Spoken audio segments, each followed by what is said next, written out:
ओम शांति शांति ओम। शास्त्र में बात कि मैं इसका अनधिकारी हूँ, ये भावना बिल्कुल अपने मन से निकाल दो।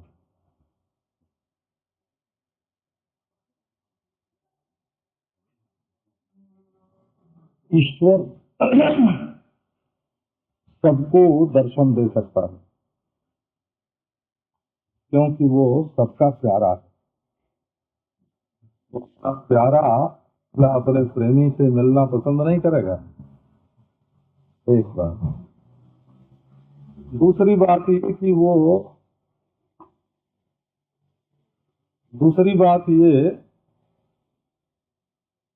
वो अपना आत्मा ही है, तो क्या कोई स्वयं अपनी प्राप्ति का अनधिकारी होता है?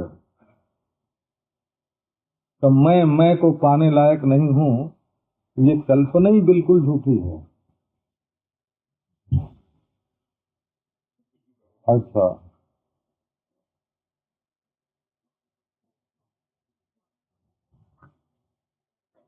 तीसरी बात ये देखो कि जो चीज यहाँ है और अभी है और यही है और मैं ही है, अभी है, यही है और मैं ही है, ऐसी वस्तु के मिलने में अगर कोई देर है तो यही है कि उसमें हमारी रुचि नहीं है।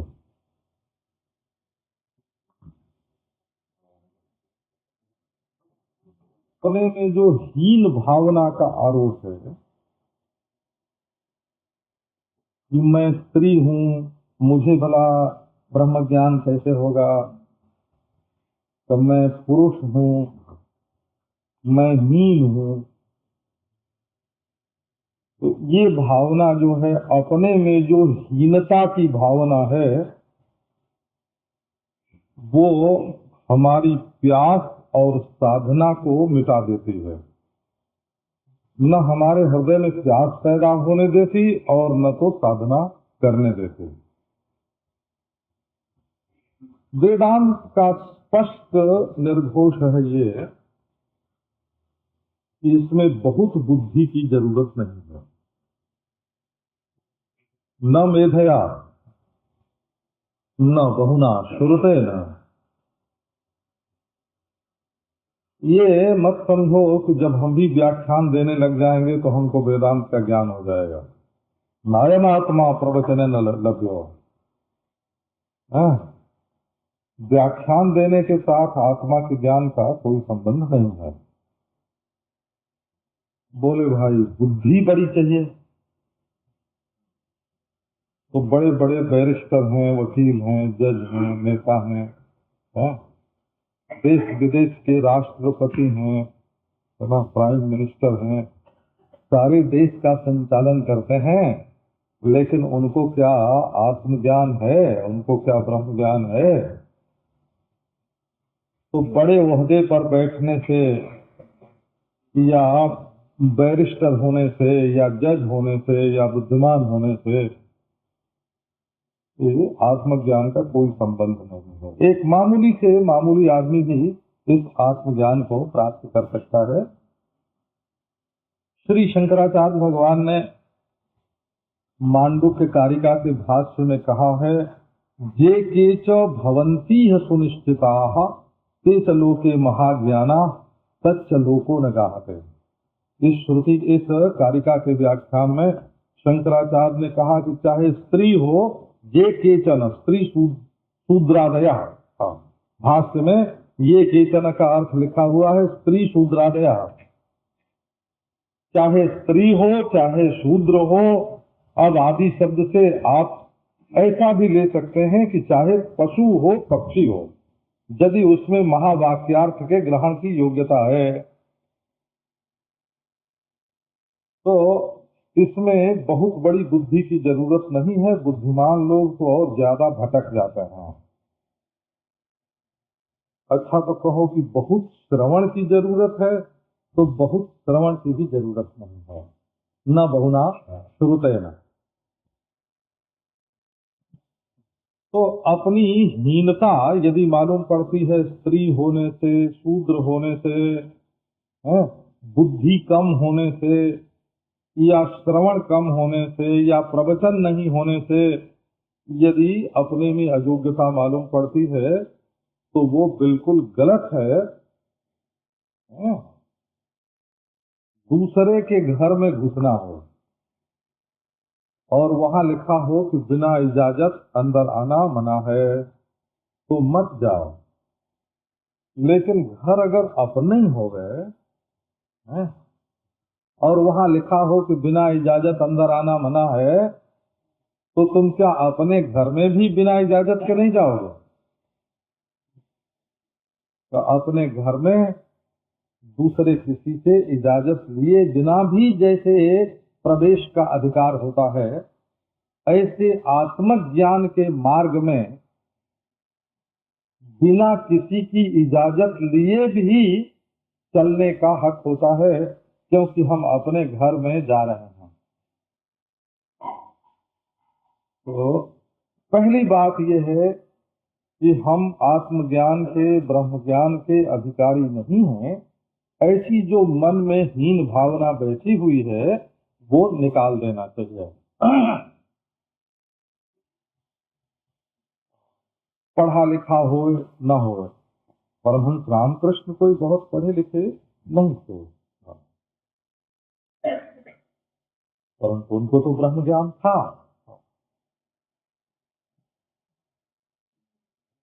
तो बहुत ऐसे महात्मा हुए हैं जो बिल्कुल एक अक्षर पढ़े लिखे नहीं, परंतु उनकी निष्ठा बहुत ऊंची, ऊंचे दर्जे की देखने में आई।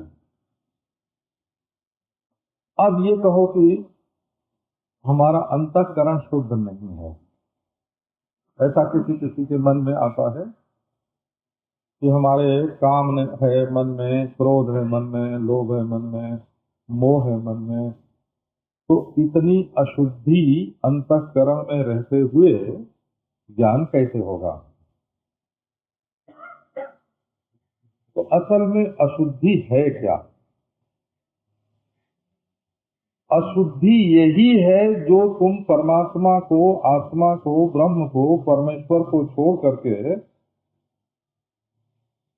दूसरी चीजों के बारे में सोचते रहते हो। यही तो तुम्हारे अंतःकरण की अशुद्धि है। अशुद्धि क्या है, हैं? तो तुम ब्रह्म के बारे में सोचना शुरू करो, और जिस क्षण में तुम शुरू करते हो उसी क्षण में तुम्हारा अंतःकरण शुद्ध हो जाता है। उसके लिए डरने की कोई जरूरत नहीं है। जब तुम यहाँ आकर सत्संग में धरती पर बैठते हो और 1 घंटे के लिए दुनिया का सब काम छोड़ देते हो, तो उस समय तुम्हारा अंतःकरण शुद्ध नहीं है, तो और कब अंतःकरण तुम्हारा शुद्ध होगा? तो एक इसके संबंध में एक बात आपको सुनाता हूँ कि वेदांत में कहीं भी ये बात नहीं कही गई है। मैं बड़े दावे के साथ ये बात बोलता हूँ, बोला माने मैं ऐसे बोलता हूँ जैसे वेदांत का कोई पन्ना हमसे बाकी न हो, बोला।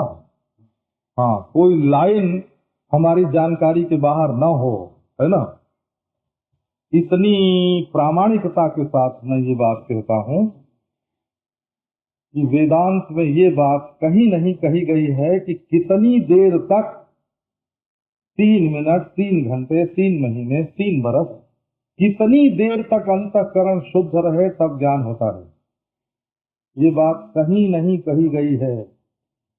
और जिस क्षण में ज्ञान होता है वो क्षण ही अंतःकरण की वास्तविक शुद्धि है। एक क्षण में भी हो सकता है। अति पाप प्रसक्तो की, तुमने यहाँ आने से पहले चाहे पाप भी किए हों, एक निमेष आत्म तत्व का, परमात्म तत्व का चिंतन करो। भूयस तपस्वी भवते पंक्ति पावन पावनः अति पाप प्रसक्तोपि ध्यायन् निमिषमच्युतम्। भूयस तपस्वी भवति पंक्ति पावन पावनः क्षिप्रम भवति धर्मात्मा तत्स्वच्छान्तिं न गच्छति कौन्तेय प्रतिजानीहि। तो देर नहीं है। तो बहुत लोगों के मन में ये प्रतिबंध, ये अड़चन, संस्कृत में प्रतिबंध बोलते हैं, हिंदी में अड़चन बोलते हैं, मारवाड़ी लोग अणाफ बोलते हैं, अणाफ, है ना। हाँ। इस चीज को अपने और ब्रह्म ज्ञान के बीच में बिल्कुल मत आने दो कि तुम्हारा अंतःकरण अशुद्ध है और तुम इसके अधिकारी नहीं हो। यमेव एष वृणुते तेन लभ्यः। ये जो साधक वर्ण करता है, हे परम तत्व, हे ब्रह्मदेव, हे आत्मदेव, बस मैं तो तुम्ही को वर्ण करना चाहता हूँ, मेरे लिए तुम्हारे सिवाय और कोई न रहे, बस अश्व सर्वस्व इसको बोलते हैं। संस्कृत में इसके लिए एक शब्द है अश्व सर्वस्व। जिसका अपना कोई नहीं है, जिसका अपना कुछ नहीं है, और स्व, जिसका स्व माने स्वीय, आत्मीय और कुछ नहीं है, उसको अश्व कहते हैं। वो अश्व, तालव्य सकार नहीं, दंत सकार, चीटी वाला सकार बोला। अश्व, अश्व, अश्व घोड़े वाला नहीं, घोड़े वाला नहीं, हाँ, चीटी वाला, हाँ। तो ये सीटी बोलते हैं ना, सीटी, जैसे बम्बई सीटी, तो इसमें तो दंत सकार है ना।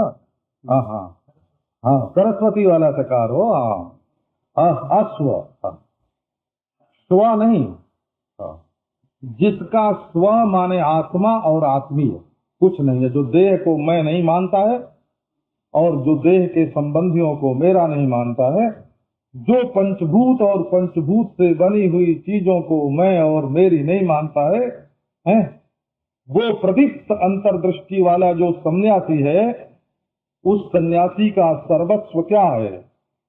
का उसका सर्वस्व यही है। तो एक ये बात आपको सुनाई, हीनता का भाव छोड़ो। अंतःकरण शुद्धि के संबंध में दो शब्द और। कई लोग कहते हैं कि बुरी वस्तु अपने पास इकट्ठा करने की जो क्रिया है, गंदी चीज, जो चीज अपने हक की नहीं है, उसको अपने पास इकट्ठा करने की क्रिया जब की जाती है, तब अंतःकरण अशुद्ध हो जाता है। तो जैसे अपनी पत्नी के सिवाय दूसरी स्त्री, अपने धन के सिवाय दूसरा धन, अपने कर्तव्य के सिवाय दूसरा कर्म, जब इसका हम परिग्रह करते हैं तब अंतःकरण अशुद्ध होता है। तो धर्म करो तब अंतःकरण शुद्ध होगा, एक पक्ष। बोले भोग करने से अंतःकरण अशुद्ध होता है, इसलिए भोग का त्याग करो तब अंतःकरण शुद्ध होगा, ये दूसरा पक्ष। तो भावना से अंतःकरण अशुद्ध होता है, इसलिए सद्भावना करो, भगवत भावना करो तब अंतःकरण शुद्ध होगा। बोले चित्त की चंचलता से अंतःकरण अशुद्ध होता है, इसलिए चंचलता का त्याग करो तब अंतःकरण शुद्ध होगा। चार बात आपको सुनाई। धर्म से, भोग के त्याग से, सद्भावना से और चित्त की चंचलता के त्याग से। अच्छा, अब एक बात आपको ये सुनाता हूँ कि सबसे ज्यादा दामी बात यही है उसमें। दामी माने कीमती हो, मूल्यवान। व्यापारी लोग आपस में बात करते हैं तो दाम को बहुत बड़ा समझते हैं ना, तो जब बात दामी हो जाती है तो उस बात को भी बड़ी समझते हैं। सबसे ज्यादा कीमती बात यह है कि कर्म, भोग, भावना और एकाग्रता, इन चारों को जरा एक और डालो, इनकी उपेक्षा करो और मैं शुद्ध बुद्ध मुक्त साक्षी निर्विकार अद्वितीय हूं, अथवा परमात्मा शुद्ध बुद्ध मुक्त साक्षी निर्विकार है, अपने चिंतन की दिशा बदल दो। ये पांचवी बात है। और सबसे कीमती बात यह है कि यदि मनुष्य ने अपने चिंतन की दिशा बदल दी तो उसका चित्त भी एकाग्र हो जाएगा, उसकी भावना भी पवित्र हो जाएगी, भोग का त्याग भी हो जाएगा और कर्म भी शुद्ध हो जाएगा। क्योंकि सबके मूल में, सबके भीतर चिंतन बैठा हुआ है। तुम अगर राष्ट्रपति हो तो तुम्हारा प्रधानमंत्री ये चिंतन ही है, ये चिंतन ही राष्ट्रपति को सलाह देता है कि तुम ये करो, ये करो, ये करो, है ना। तो यदि चिंतन की दिशा बदल गई तो तुम्हारा अंतःकरण शुद्ध हो गया। अब आप अंतःकरण की शुद्धि के लिए बिल्कुल चिंतित न हो, क्योंकि अंतःकरण शुद्धि के लिए चिंतित होना भी अशुद्धि है। क्योंकि वहां चिंतन का विषय ब्रह्म नहीं रहा, अंतःकरण हो गया। चिंतन का विषय जब शुद्ध नहीं रहा, चिंतन का विषय अशुद्ध अंतःकरण हो गया, तो चिंतन अशुद्ध हो जाने से अंतःकरण शुद्धि नहीं होगी।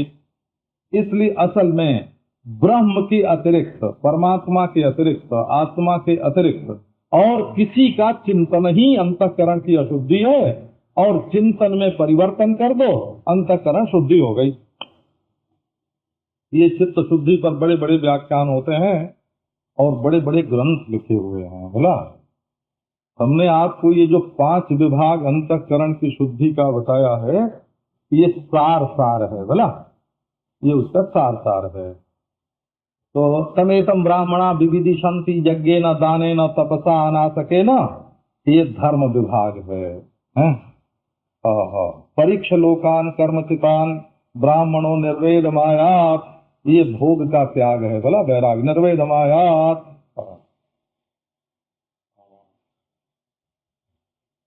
परमात्मा का ही अनुसंधान करो, श्रोतव्यो मंतव्यो निधिध्यासितव्यः। अमुम यज, भगवान की आराधना करो, ये सद्भावना का विभाग है। और यदा पंचावतिष्ठन्ते ज्ञानानि मनसा सह, ये एकाग्रता का विभाग है। और तद विजिज्ञासस्व तद ब्रह्म, ये चिंतन का विभाग है। बोला, ये पांचों विभाग श्रुति से सिद्ध हैं। और धर्म विभाग और भोग विभाग द्रव्याश्रित है, शरीर में होता है। और भावना मन में होती है, और एकाग्रता चित्त में होती है।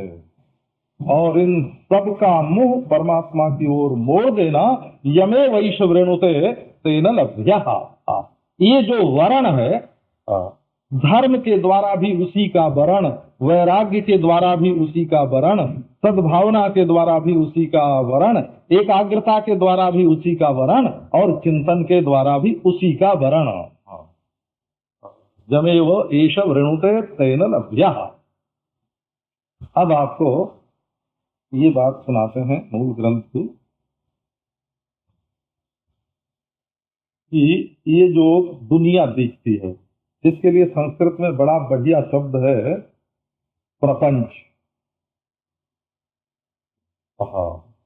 प्रपंच माने 5 का विस्तार। 5 ज्ञानेंद्रियां जो हमारी है ना, प्रपंच, आंख ने, कान ने, कुछ आंख ने फैलाया, कुछ कान ने फैलाया, कुछ नाक ने फैलाया, कुछ त्वचा ने फैलाया, कुछ जिह्वा ने फैलाया। हाँ, 5 ने प्रपंच रचा है। हाँ, 5 कर्मेंद्रियों ने कुछ परपंच रचा, 5 ज्ञानेंद्रियों ने कुछ परपंच रचा, 5 विषयों ने कुछ परपंच रचा। ये सब 5 5 5 का खेल है। 5 वृत्तियां हैं, क्लिष्ट हैं, अक्लिष्ट हैं। 5 समाधि हैं, 5 अंतःकरण हैं।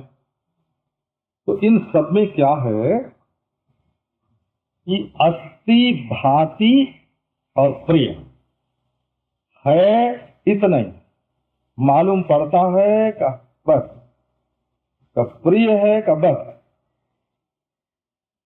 ये तीनों तीन नहीं है, एक है। अस्थि के बिना भाति नहीं, भाति के बिना अस्थि नहीं, अस्थि भाति के बिना प्रिय नहीं, प्रिय के बिना अस्थि भाति नहीं। प्रिय माने आत्मा, अपना आपा। प्रिय माने अपना आपा, दूसरा नहीं हो। अपने आपे के बिना है भी नहीं बोल सकते, मालूम पड़ता है भी नहीं बोल सकते, और है के बिना, मालूम पड़े बिना, है ना, आत्मा भी नहीं बोल सकते। तो असल में अस्थि भाति प्रिय ये किसी चीज का है ऐसा होना, मालूम पड़ता है ऐसा मालूम पड़ना, और अपना आपा, ये 3 चीज नहीं है, बिल्कुल एक है। लो, और जो अलग अलग नाम और अलग अलग रूप मालूम पड़ते हैं, वो बदलते हुए हैं। रूप भी बदलते हैं और नाम भी बदलते हैं। तो नाम और रूप तो फुरफुराते हैं, और अस्थि भाति प्रिय जो है वो स्थिर रहता है। तो आपको ये ख्याल करना चाहिए कि चाहे नाम कुछ भी होवे, चाहे खुदा बख्श नाम होवे, चाहे ईश्वर प्रसाद होवे, हैं? वो हिंदू मुस्लिम संस्कृति की बात दूसरी है। हो हाँ, नाम चाहे हाथी होवे चाहे चींटी होवे, और रूप उसका छोटा हो चाहे बड़ा हो, लेकिन अस्थि है के बिना कोई नाम रूप नहीं हो सकता। मालूम पड़े बिना कोई नाम रूप नहीं हो सकता। पहले आत्मा के हुए बिना कोई नाम रूप नहीं हो सकता। है में नाम रूप होता है, ज्ञान में नाम रूप मालूम पड़ता है।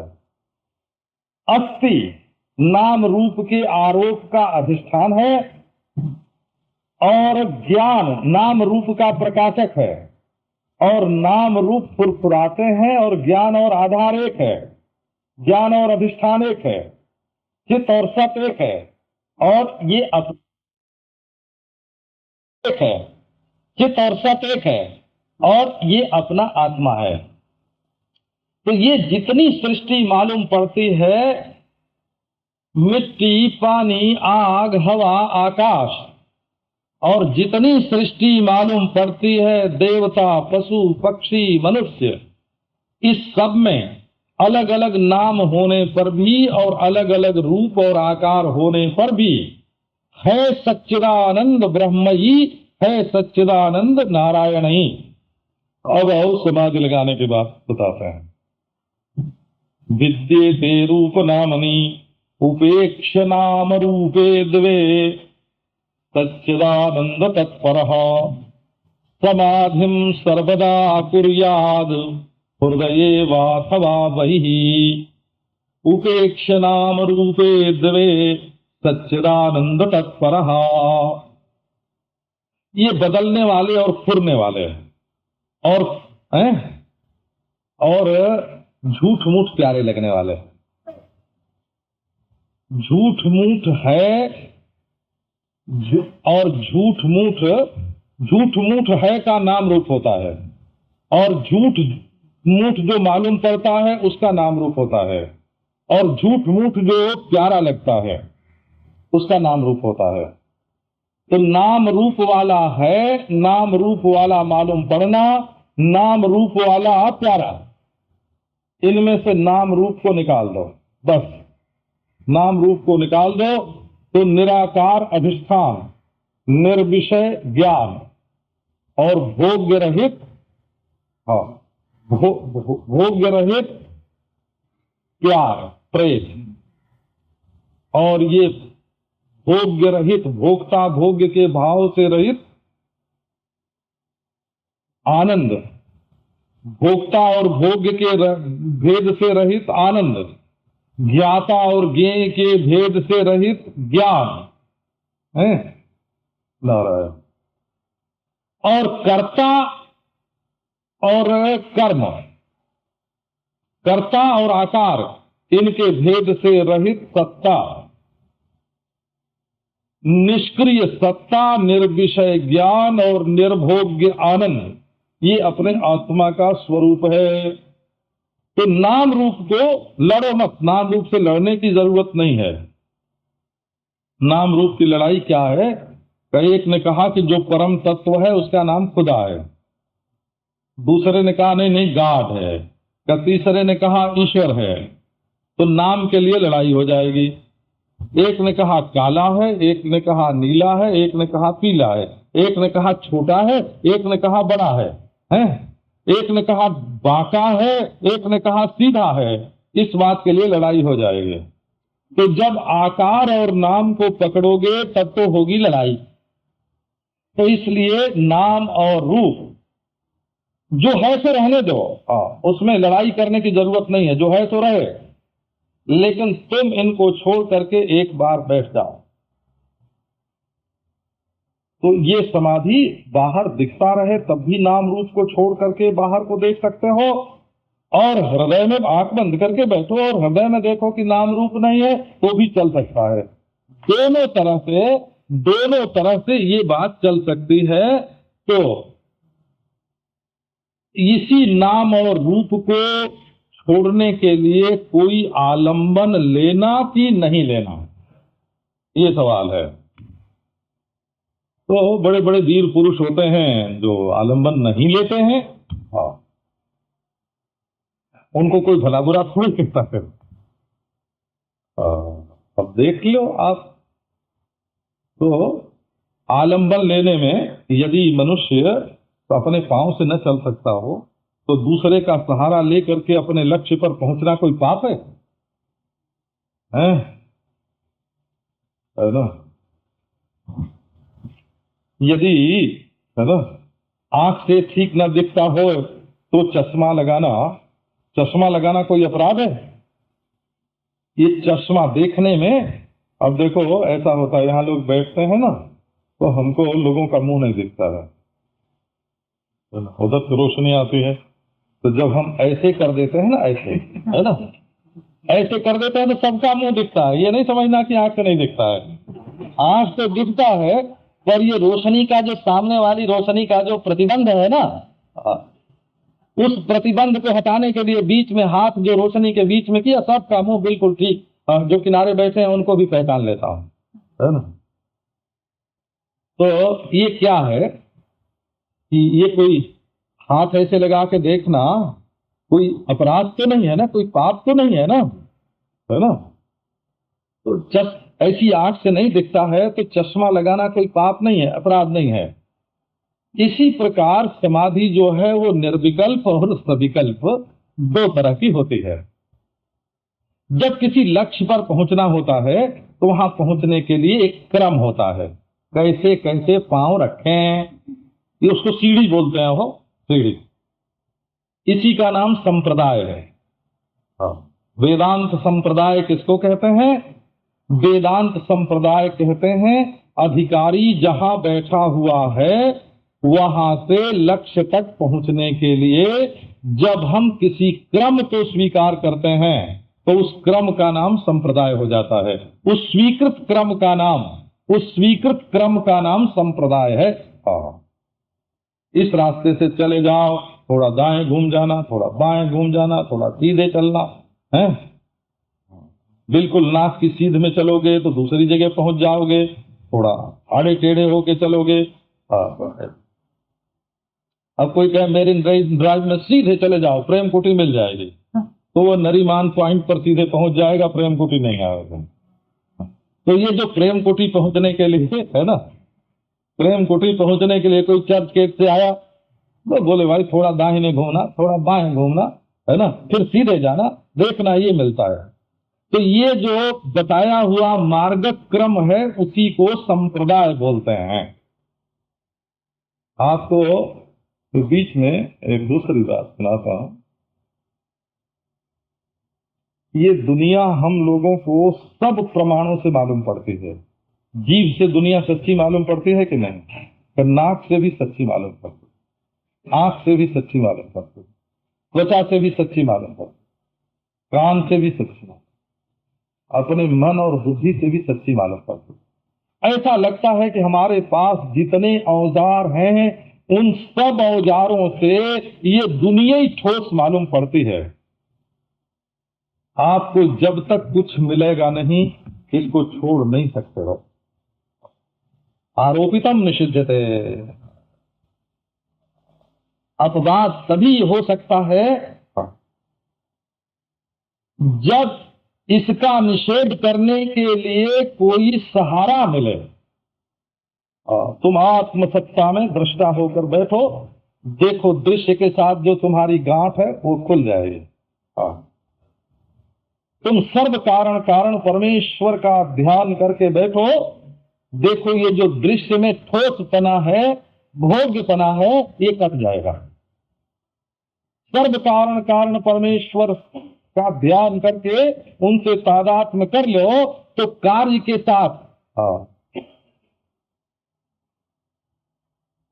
साथ नारायण तुम्हारा जो मोह है वो छूट जाएगा। श्री उड़िया बाबा जी महाराज एक बात बता दो।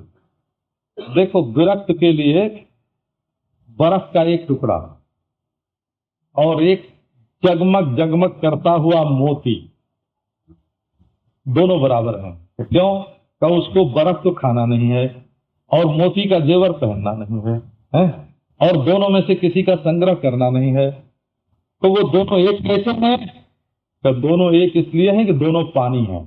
बर्फ का टुकड़ा भी पानी है और वो जमा हुआ जो मोती है तो वो भी पानी है।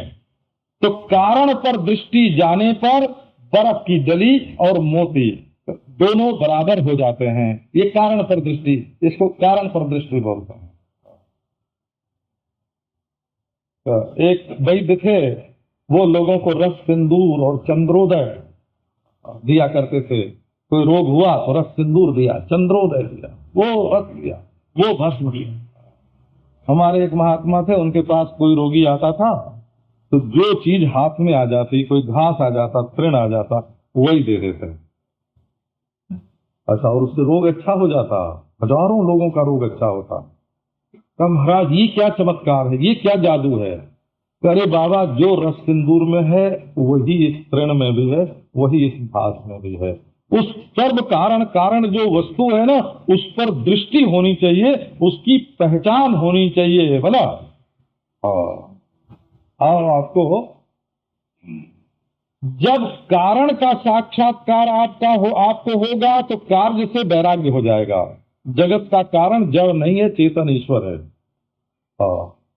और जब दृष्टा स्वरूप से आप बैठेंगे तो दृश्य से असंग हो जाएंगे। और जब दृष्टा और ईश्वर पदोपलक्षित शुद्ध चैतन्य का, जब जीव साक्षी और ईश्वर साक्षी चैतन्य की एकता का बोध होगा तो द्वैत बिल्कुल कट जाएगा। द्वैत की निवृत्ति का यही उपाय है। तो आओ, नाम रूप की उपेक्षा करो और सच्चित आनंद, ज्ञान, सत्ता और आत्मा आनंद, केवल इतना ही देखो। बाहर देखो कि भीतर देखो, ये शर्त नहीं है। तब क्या होगा? बोले समाधि लग जाएगी। समाधि, जब समाधि मिलेगी, हमारे तो रोज ये सत्संग होता था उड़िया बाबा जी महाराज के यहाँ। प्रायः सत्संग का मुख्य विषय जो रहा, मैं कोई 10-12 बरस तक उनके संपर्क में रहा और पहचान जो है वो कोई 17-18 बरस की कुल रही। तो प्रायः सत्संग का मूल विषय ये होता था कि ब्रह्माकार वृत्ति का क्या स्वरूप है। हाँ, ये सब और नहीं, हंस पंत में जितने जिज्ञासु थे वो प्रायः ब्रह्माकार वृत्ति का क्या स्वरूप है, हाँ, इसी विषय पर चर्चा करते हैं।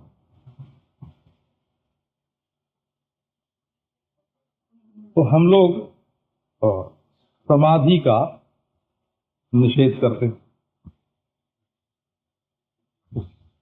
समाधि विक्षेप की निवृत्ति का नाम तो समाधि है, परंतु अज्ञान की जो निवृत्ति है उसमें अज्ञान के साथ समाधि की दुश्मनी नहीं है। विक्षेप के साथ तो समाधि की दुश्मनी है, विक्षेप को मिटाकर समाधि लगती है, पर अज्ञान को मिटाकर समाधि लगती हो ऐसा नहीं है। या समाधि लगकर अज्ञान को मिटा देती हो ऐसा भी नहीं है, क्योंकि सुषुप्ति में अज्ञान रहता है। ये प्रपंच का जो आभान है वो अज्ञान का विरोधी नहीं है। ये आप देख लो, युक्ति से हम लोगों का ये हमेशा ही जोर रहा उनके सामने कि प्रपंच का आभान अज्ञान का विरोधी नहीं है, क्योंकि समाधि में केवल प्रपंच का आभान होता है, माने दुनिया मालूम नहीं पड़ती, इतना ही होता है समाधि में। इसलिए कोई चीज मालूम पड़े कि न पड़े, इससे अज्ञान की निवृत्ति नहीं हो सकती।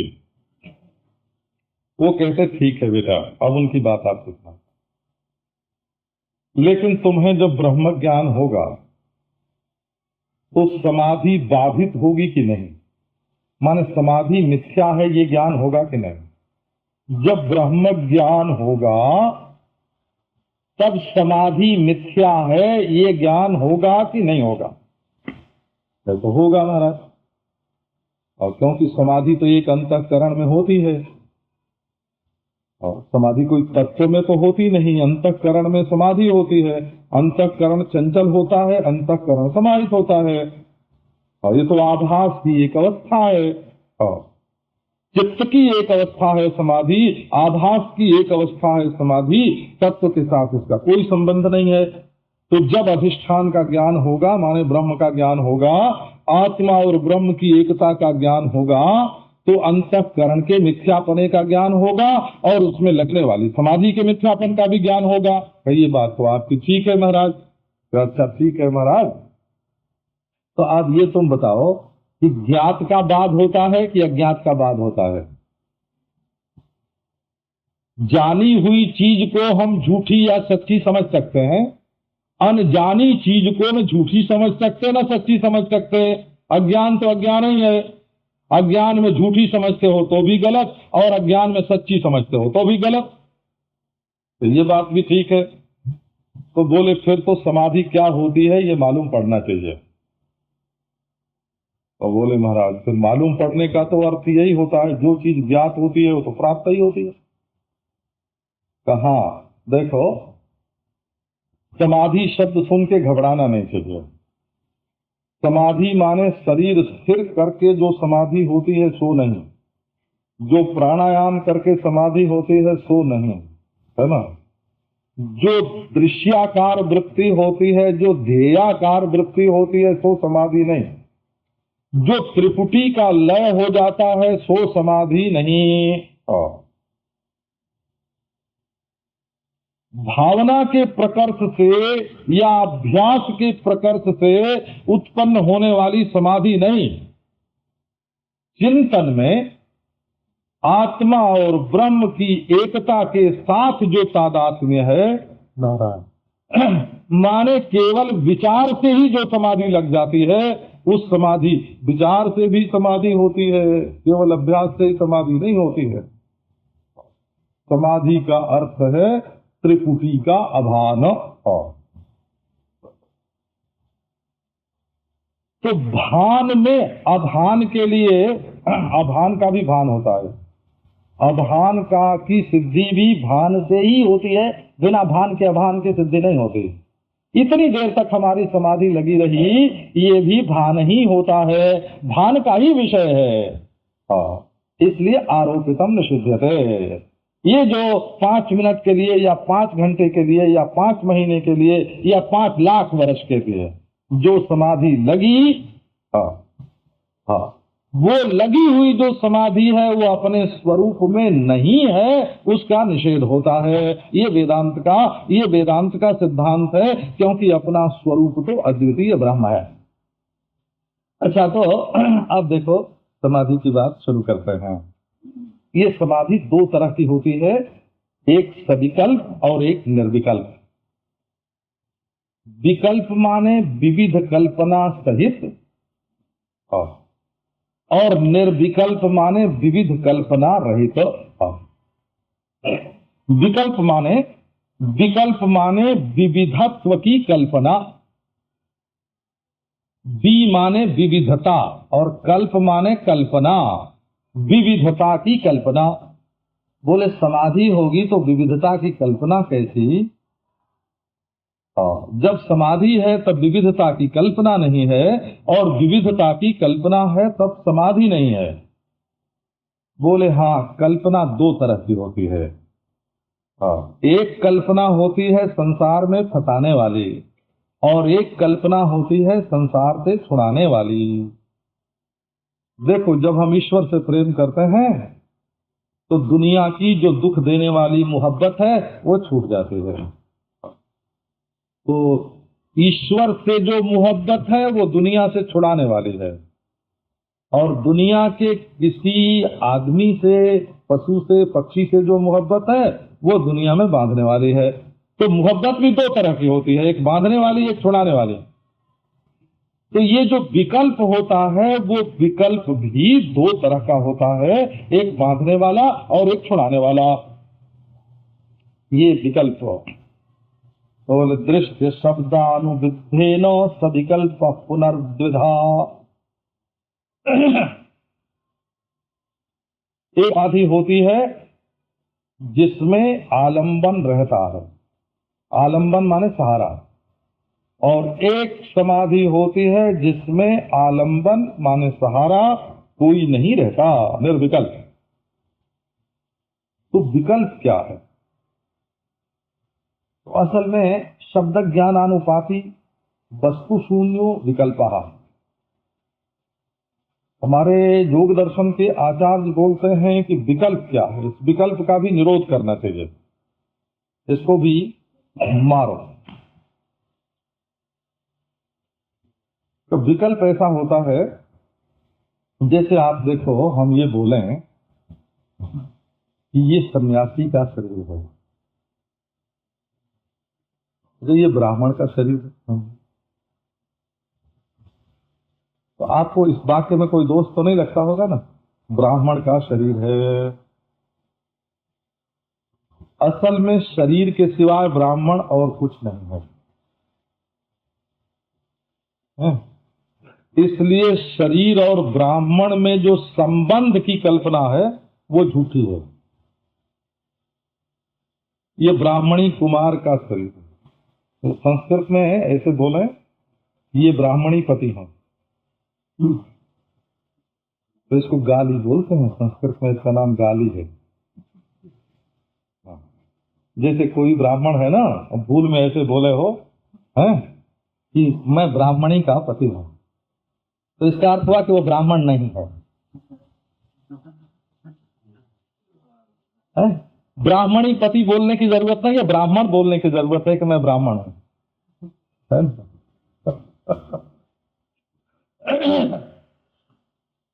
वो तो क्षत्रिय हो और अपने को ब्राह्मणी पति बोले कि मैं, हमारे एक रकेल ब्राह्मणी है और उसका मैं पति हूं, तब तो ये बात चल सकती है कि मैं ब्राह्मणी पति हूं। बिल्कुल विकल्प है। अगर ब्राह्मण अपने को ब्राह्मणी पति बोले तो बिल्कुल विकल्प है, ये बिल्कुल झूठी चीज है।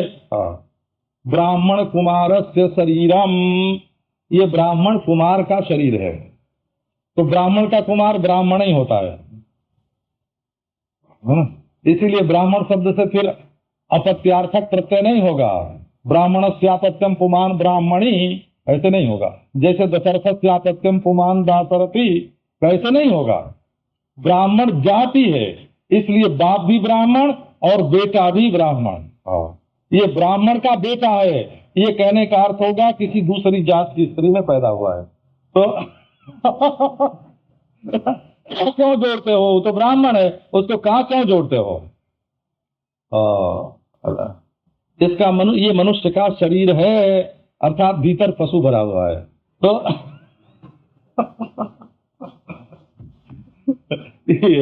अच्छा, ये पुरुष की चेतना, ये पुरुष की चेतनता है, आत्मा की चेतनता। बोले आत्मा अचेतन है तब न उसकी चेतनता उससे जुदा होगी। ये विकल्प है, ये विकल्प इसी को बोलते हैं। तो विकल्प का अर्थ ये होता है कि वो चीज तो नहीं होती है, लेकिन उसका सहारा लेकर के वस्तु को समझा जा सकता है। बोले सविकल्प समाधि क्या है? और ये विकल्प यही है। राहु का सिर, आपको देखो वाक्य में कोई दोष मालूम पड़ता है? राहु का सिर, बोले बाबा राहु और सिर का ही नाम तो राहु है, हैं? सिर का ही नाम राहु है, तो राहु का सिर कोई एक दूसरा और सिर होगा? नहीं, ऐसे नहीं होता है। तो इसी को विकल्प बोलते हैं। माने विकल्प न होने, दूसरी चीज न होने पर भी इस ढंग से बोला जाए कि दूसरी मालूम पड़े, उसको विकल्प बोलते हैं। तो दृश्य शब्द सविकल्प समाधि का पहले वर्णन करते हैं। दृश्य शब्दानुविद्धेन सविकल्प पुनर्द्विधा। एक समाधि लगती है तो दृश्य का सहारा लेकर लगाते हैं, और एक शब्द का सहारा लेकर लगाते हैं समाधि,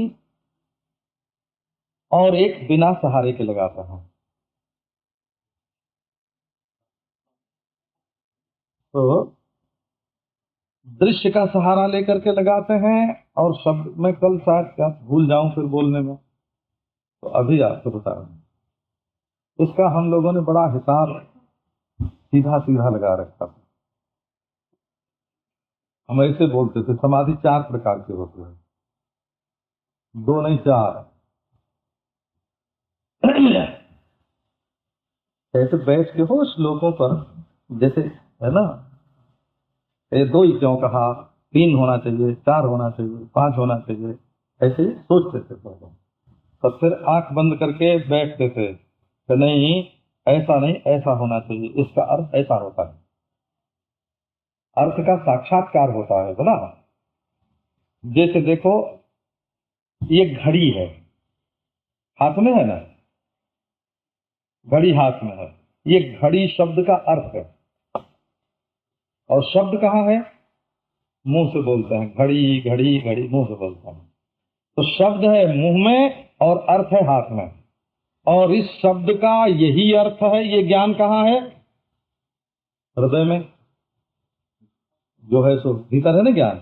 जब हम घड़ी बोलते हैं तो इसी अर्थ का बोध होता है, इसी अर्थ का नाम घड़ी है, इसी चीज का नाम घड़ी है। और जब हम मुंह से घड़ी बोलते हैं, बच्चे से कहते हैं बेटा घड़ी लाओ, है? तो जाके उठा लाता है? और कोई दिखा के पूछता है, जी बच्चा उठा के पूछता है पिताजी इसका क्या नाम है? तो इसका नाम घड़ी है। तो वस्तु का नाम घड़ी बता देते हैं, और जब हम बिना वस्तु के ही घड़ी लाने को कहते हैं तो बच्चा उठा के ले आता है। तो शब्द है घड़ी और अर्थ है घड़ी, और दोनों के संबंध का ज्ञान कहाँ है? हृदय में है। अब ये 3 चीज 3 जगह हो गई है। समाधि कब लगेगी? जब ये तीनों चीज 3 जगह नहीं रहेगी, एक जगह हो जाएगी। घड़ी अर्थ, घड़ी शब्द, घड़ी ज्ञान। माने जिस ज्ञान में से शब्द और अर्थ निकलते हैं, उसी ज्ञान में जब अर्थ और शब्द का लय हो जाएगा, जब ज्ञानातिरिक्त शब्द और अर्थ का भान नहीं होगा, तो उसका नाम समाधि हो जाएगा। केवल ज्ञान का रहना और शब्द अर्थ का न रहना, न भासना, इसको बोलते हैं समाधि। इसका अर्थ ये नहीं कि बाहर की घड़ी फूट जाएगी, ये इसका मतलब नहीं है। या कोष में घड़ी नाम नहीं रहेगा, या हमारी जीभ में बोलने की ताकत नहीं रहेगी। इस घड़ी और घड़ी वस्तु और घड़ी शब्द दोनों का ज्ञान से अभिन्न हो करके पृथक रूप से न भासना, शब्द और अर्थ का पृथक रूप से न भासना, इसका नाम योग दर्शन में समाधि होता है। गौ इति अर्थः, गौ इति शब्दः, गौ इति ज्ञानम। गाय नाम की चीज, गाय नाम और गाय ज्ञान, ये तीनों जब अपना तीन पना छोड़कर एक हो जाते हैं, जब इनका तीन पना नहीं भासता है, उसका नाम होता है समाधि। समाधि माने शब्द और अर्थ दोनों को ज्ञान में दफना देना। जैसे मरे हुए शरीर को मिट्टी में दफना देते हैं, वैसे शब्द और अर्थ को ज्ञान में दफना देना, इसका नाम है समाधि। समाधि माने कबर। किसकी कबर? शब्द और अर्थ की कबर। सन्यासी लोगों को मरने पर समाधि दी जाती है, बोला उनको जिंदगी में समाधि की कोई जरूरत ही नहीं है, मरने पर भी समाधि हो जाती है। समाधि माने सम माने सम्यक, आधान माने रखना। शब्द और अर्थ को ऐसी ज्ञान की पेटी में रख देना, ऐसी रोशनी में रखना जहां शब्द और अर्थ दोनों नहीं मालूम पड़े, केवल रोशनी रोशनी रह जाए। अब वेदांत की दृष्टि से इसका विचार करते हैं। तो ये चार प्रकार की होती है। पहले चार प्रकार जो इसके हैं, हमने यही पढ़ते समय ये सब विचार किया है। बोला जब ये पुस्तक मैंने पढ़ी थी, और कब? सन 32-33 में, जब मोकलपुर के बाबा का दर्शन करने के लिए जाते थे। ये किताब भी वही है, ये वो जो हम हाथ में अपने रखते थे, ये वही किताब है। तो उस समय इस पर विचार हुआ था। दृश्यानुविद्ध, शब्दानुविद्ध, उभयानुविद्ध और उभयानुविद्ध, चार प्रकार की समाधि हो सकती है।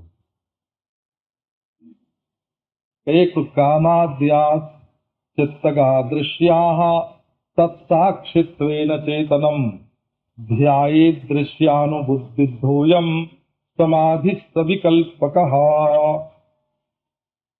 देखो मन में कितनी बातें आती हैं और जाती हैं। मन क्या है? एक सड़क है।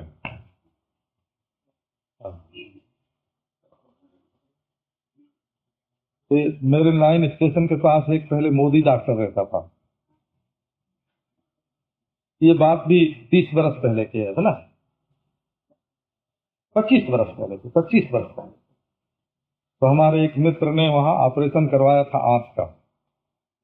तो हम जाके, सन्यासी थे, उनके पास जाके हम बैठते थे। तो कभी कभी कुर्सी पर बाहर बैठते, 2-2, 4-4 घंटे बैठते। हमने अपनी आंख से वो सब काटते, पेट खोल के। मैंने कहा डॉक्टर से कि हमको दिखा दो ये कैसे कटता है। प्रबोधानंद है ना, अपने प्रबोधानंद सरस्वती, हाँ, उनका ऑपरेशन हुआ था आंख का, तो मैं उनके साथ आया था। तो मैंने कहा हमको दिखाओ कि तुम लोग कैसे काटते हो। एक चीज दिया, 2 टुकड़े कर दिया, और वो महाराज कैंची से जैसे रबड़ की नली काटते हैं ना, ऐसी काटे हो। हाँ, हम पसीना हो गया देख के, एकदम पसीना हो गया। तो देख लिया। अब तो वहां बैठते थे तो हजारों मोटरें मेरी लाइन वाली जो उधर की सड़क है ना, उस पर से गुजरते, कहाँ जा रहे हैं। तो हम देखते रहते। कभी कभी सामने एक्सीडेंट हो जाता था तो वो भी देखते। कभी मोटर बहुत बढ़िया ढंग से कोई चलाता हुआ, वो भी देखते। कभी अच्छी मोटर जाती, कभी पुराने जमाने की पंडित मोतीलाल नेहरू की जैसी मोटर थी, वो ऐसी मोटर निकलती है ना। तो अच्छी मोटर जाती, खराब मोटर जाती है ना, तेजी से जाती, मंदी से जाती, एक्सीडेंट हो जाता, कोई ठहर के वहां उतरता, लेकिन हम ऊपर बैठे उसको देखते रहते, है ना। प्रज्ञा प्रासादमारुह्य अशोच्यान सोचतो जनान भूमिष्ठान इव शैलस्थः सर्वान प्राज्ञोनुपश्यति। जैसे पहाड़ की चोटी पर बैठ जाए और नाले में चाहे सुअर चरे, चाहे हाथी घूमे, चाहे पानी निकले, चाहे गंदगी जाए, चोटी पर बैठा हुआ देख रहा है। ऐसे महाराज मन में चंचलता में कई प्रकार की वृत्तियां, कभी मुर्दा घूमता हुआ निकल जाता है, कभी देवता घूमता हुआ निकल जाता है, कभी महात्मा घूमता हुआ निकल जाता है, कभी गुंडा घूमता हुआ निकल जाता है। ये हमारा मन क्या है कि एक चलती हुई कालवा देवी की सड़क है। हाँ, है ना। ये तो है हमारा मन, कामाद्या चित्तगा दृश्या। उसमें ये नहीं कि अच्छी अच्छी बातें आती हैं, काम क्रोध लोभ आके भी बह जाते हैं और हम तो उनसे ऊपर बिल्कुल साक्षी चेतन के रूप में बैठे रहते हैं। न वो आने जाने वाले हमारे कोई रिश्तेदार हैं, न नातेदार हैं, न मैं हूं न मेरा है। मैं भी सड़क पर घूमने को नहीं जाता, मेरे लोग भी घूमने को, न वो घूमने वाले, न मैं हूं और न मेरे हैं, और उनके साथ हमारा कोई संबंध नहीं, बिल्कुल असंग। इसी प्रकार मन की सड़क में, है ना, जैसे फिल्म भरी हुई होती है ना, और फिल्म में से निकल निकल करके दृश्य पर्दे पर आते हैं, जाते हैं, बहते हैं, मरते हैं, मिटते हैं, लड़ते हैं, झगड़ते हैं, प्यार करते हैं। लेकिन वो सब सड़क पर हो रहा है और ये चेतन जो है उसको दृश्य हो रहा है, देख रहा है। तो देखो, दृश्य दिख रहा है, परंतु मैं उसका असंग दृष्टा साक्षी चेतन हूँ। इस प्रकार से दृश्य को देखते हुए भी असंग चेतन के रूप में केवल उसको देखना, संबंध को काट देना। ये संबंध शब्द है ना, संबंध, संबंध माने बंधन, बंध में सम जुड़ गया ना, बंध, बंध माने बंधन, और सम माने सम्यक, किसी के साथ भली भांति बंध जाना, गांठ जोड़ के बंध जाना, है ना, गांठ जोड़ के बंध जाना, गलबैया डाल के बंध जाना, भुज पास में बंध जाना, है ना, बच्चे को छाती से बांध लेना, इसका नाम है संबंध। बंध बंधन और सम सम्यक, भली भांति बंधन, इसका नाम है संबंध। तो पहली समाधि ये है कि मन में बाहर के दृश्य की बात नहीं है, मन में जो दृश्य दिखाई पड़ते हैं उनके साथ अपने संबंध को काट दो। तो वो विकल्प तो है, चीज कोई नहीं है, कल्प नहीं है, इसलिए विकल्प समाधि है। वहां वस्तु कोई नहीं है, केवल वस्तुओं की कल्पना है। जैसे फिल्म में, जैसे फिल्म में न कोई सिने तारिका है? कोई सिने स्टार फिल्म में नहीं है, केवल तस्वीर है, वहां चीज थोड़ी है। वहां न अभिनेता है न अभिनेत्री है। वो बिना हुई फिल्म में जो तस्वीर के संस्कार हैं वो दिखाई पड़ते जा रहे हैं। इसी प्रकार मन में जो तुम्हारे संस्कार भरे हुए हैं वो पर्दे पर दिखते जा रहे हैं, वो न तुम हो न तुम्हारे हैं। इस संबंध को काट देना, इसको दृश्यानुविध, दृश्य से मिली हुई, मिश्रित, ये चेतन दृष्टा और दृश्य दोनों का मिश्रण होने पर भी असंगता की जो दृष्टि है, इसको सविकल्प समाधि बोलते हैं। एक दूसरी तरह की सविकल्प समाधि होती है, उसमें नाम का भेद, शब्द का भेद होता है, उसमें शब्द मिला रहता है। अब आगे की चर्चा फिर और समाधियों की चर्चा कल करेंगे।